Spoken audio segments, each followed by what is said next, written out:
What's going on? I'm going to be doing an unboxing and first impressions of the RG351M, the all-new metal handheld emulator.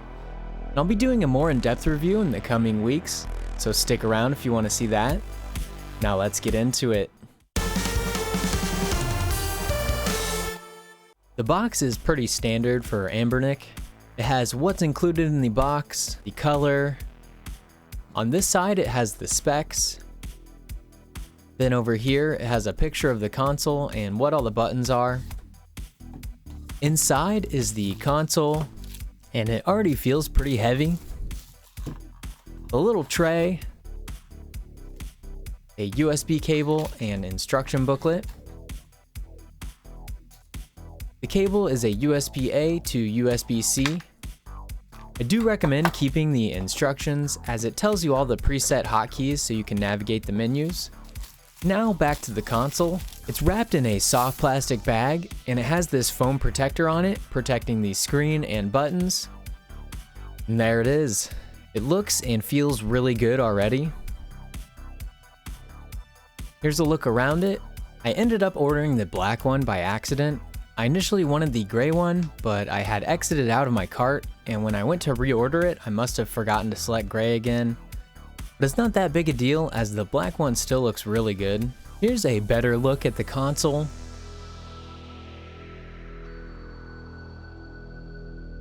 On the bottom of the system, it has the speakers, SD card slot, and the reset button. The right side just has the volume wheel. The top has L1, L2, R1, R2, the OTG USB-C port, headphone jack, and the charging port.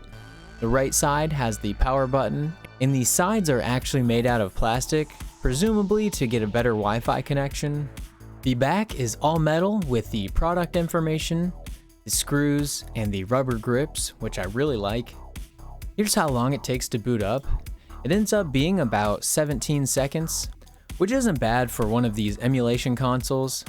The Retroid Pocket 2 takes a lot longer than that, and the RG350 takes around 16 seconds. So they are about the same boot up time.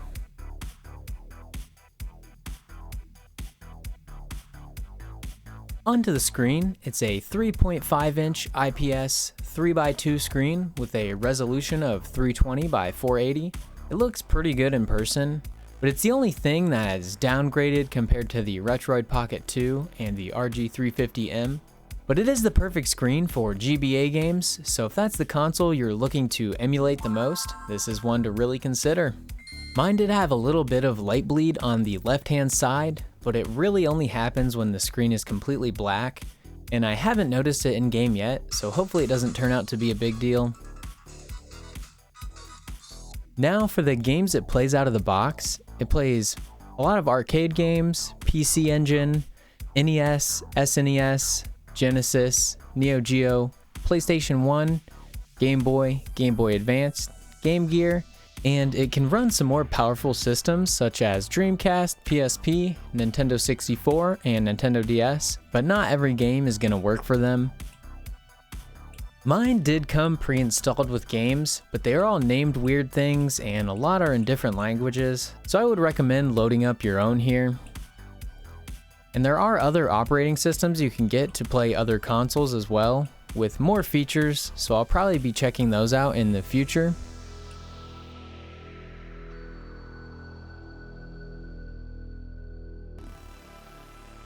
Now for some quick comparisons. Here's the RG350M, and they pretty much have all the same ports, except for some reason on the RG351, they took out the HDMI out. So you can't use that. The other thing they removed is the internal SD card. It just has one SD card now, which to some might be a good thing. But the quality and everything feel very similar between them.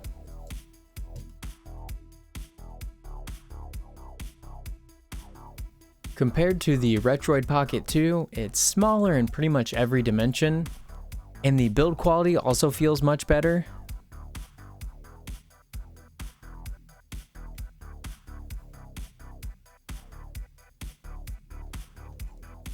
The D-pad feels pretty much the same as the RG350M, which is very good to me. It's not too firm, but it isn't loose either. It's just the perfect middle ground for me. Unlike the Retroid Pocket 2, the D-pad on that is much harder to press and even starts to hurt my thumb after a while. The sticks and buttons also feel great, and the layout is just perfect for one of these retro consoles. Both of the sticks are analog and clickable and just feel much higher quality than the Retroid Pocket 2s.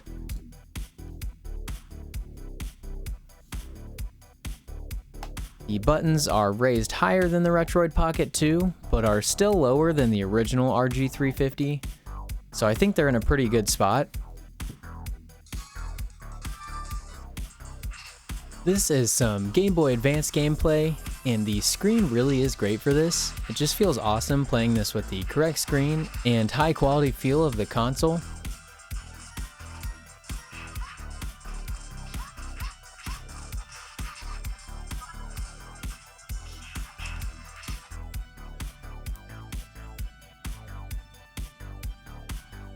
Here is some DS gameplay. It seems to run Mario Kart okay, but in my opinion, DS doesn't work right out of the box. The emulation menu doesn't work, so you aren't able to save games, switch games, or change settings. And when I exit the emulator, it does this weird thing. I know there's updated firmware that fixes that, but just be aware that you need to do some work to get it working.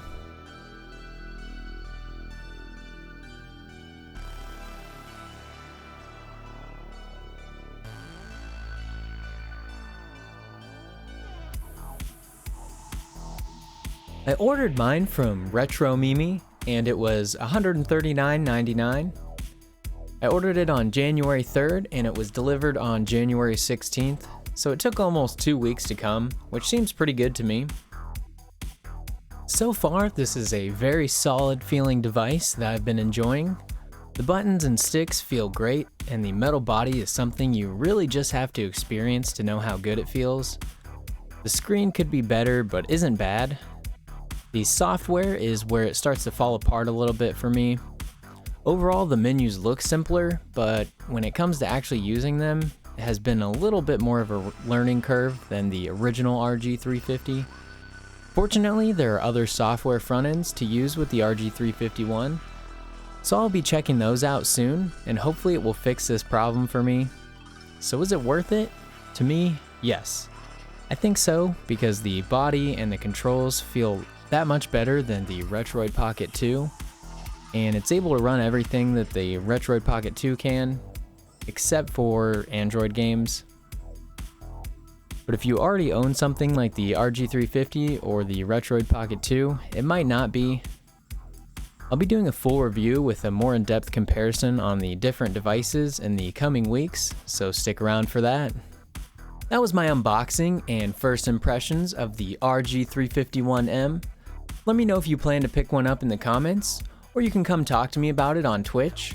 I'm usually live every Wednesday and Sunday, link in the description. And if you enjoyed the video, don't forget to leave a like and subscribe for more. Thanks for watching. There's one. Homies. Two in mid. Shit on this Dima. No, he's low. Oh my god. Sniper. Be able to kill him. Oh, never mind. Right now. Yes, yes, yes. Oh, damage. Oh no. I got this. My dick off, really. Be back there. Where's she at? They're rezzing right there. I don't know how I pinged while I was dead. You got this. Easy. Oh my Nice. god, I'll fire emote that. Oh baby.